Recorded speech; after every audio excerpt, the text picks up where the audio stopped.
Olá, bem-vindo a mais um InagroCast. Estamos neste episódio onde iremos falar da dinâmica de micronutrientes do solo.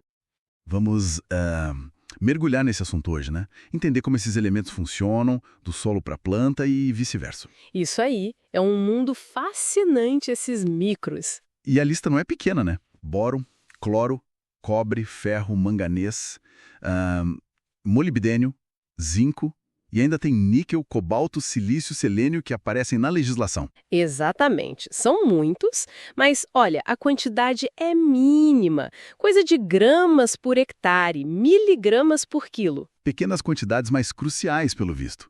Para que eles servem assim na prática da planta? Cada um tem uma função específica. Tem sim, e funções bem vitais. Pega o boro, por exemplo. Essencial para a estrutura da parede celular. Sim, mas também para a parte reprodutiva. Floração, grão de pólen. Ah, interessante. E o ferro, chave para formar clorofila, né, o pigmento verde, e naquelas reações de redox, de transferência de energia na planta. Certo. O manganês também está na fotossíntese, ajudando a quebrar a água. E o zinco, nossa, o zinco está em um monte de enzimas. Fundamental para fazer proteína, para usar os açúcares. Entendi. É bastante coisa. E quando falta? O material fala de sintomas visíveis. Isso é interessante, porque muitos sintomas, tipo clorose, folha pequena, aparecem primeiro nas folhas mais novas. Por quê? Ah, isso é um ponto-chave. É por causa da baixa mobilidade de muitos deles dentro da planta, lá no floema. Baixa mobilidade, como assim? Tipo manganês, zinco, cobre, boro, ferro, eles não passeiam fácil dentro da planta. Uma vez que estão numa folha mais velha, a planta não consegue realocar, mandar para a folha nova que está precisando mais. Faz sentido. É como se ficasse preso onde chegou primeiro. Exato. Por isso que a falta de ferro dá aquela clorose bem característica, né? Um amarelão quase uniforme nas folhas de cima, as mais novas. E o zinco? O zinco causa aquele encurtamento dos internódios, sabe? A planta fica meio atarracada, com as folhas pequenas, às vezes em forma de roseta. E o boro, se faltar muito, pode até matar a pontinha de crescimento, a gema apical. Nossa, bem sério. Ok, isso é na planta. Mas para chegar na planta, tem que estar disponível no solo, né?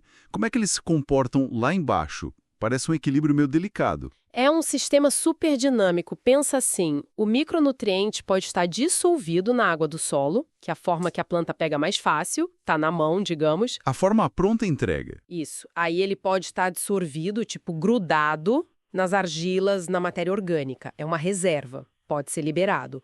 Ou pode estar preso mesmo na estrutura dos minerais do solo, uma reserva de mais longo prazo. A disponibilidade para a planta depende desse jogo todo. E tem fatores que mexem muito com esse jogo, né? O pH do solo sempre aparece como um ator principal. Sem dúvida, o pH é um maestro aí. Por exemplo, quando a gente faz calagem para corrigir a acidez, o pH sobe. Sim. E isso geralmente diminui a disponibilidade dos cátions metálicos. Ferro, cobre, manganês, zinco.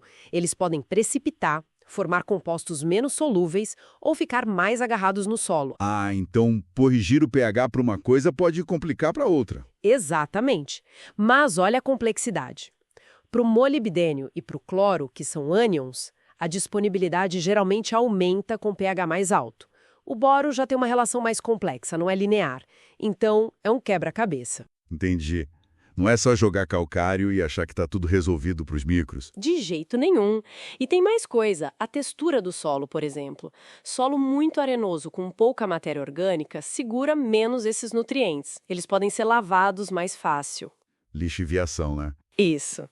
A aeração também conta. Solo muito compactado ou encharcado muda a forma química do ferro e do manganês, afetando a solubilidade.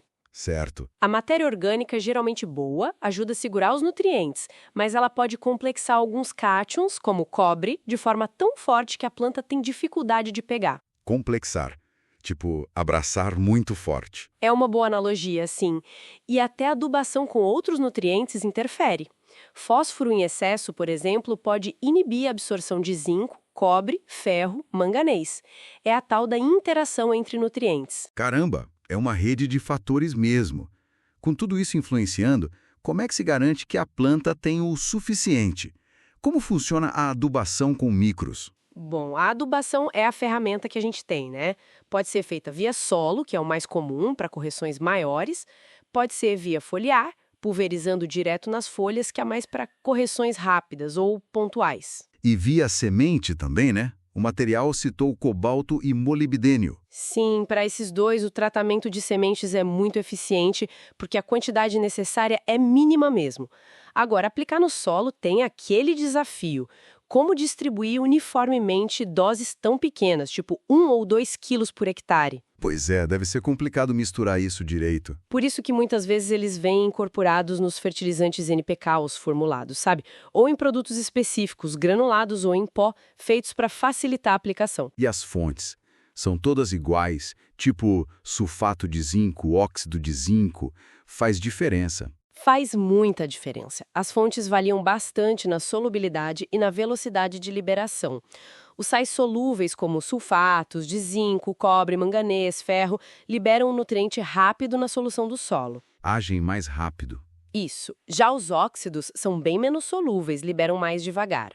Tem os oxisulfatos, que são o meio termo, e tem os silicatos, as chamadas fritas, ou FTEs, que são tipo uns vidros moídos com os nutrientes dentro para liberação bem lenta, controlada. Interessante.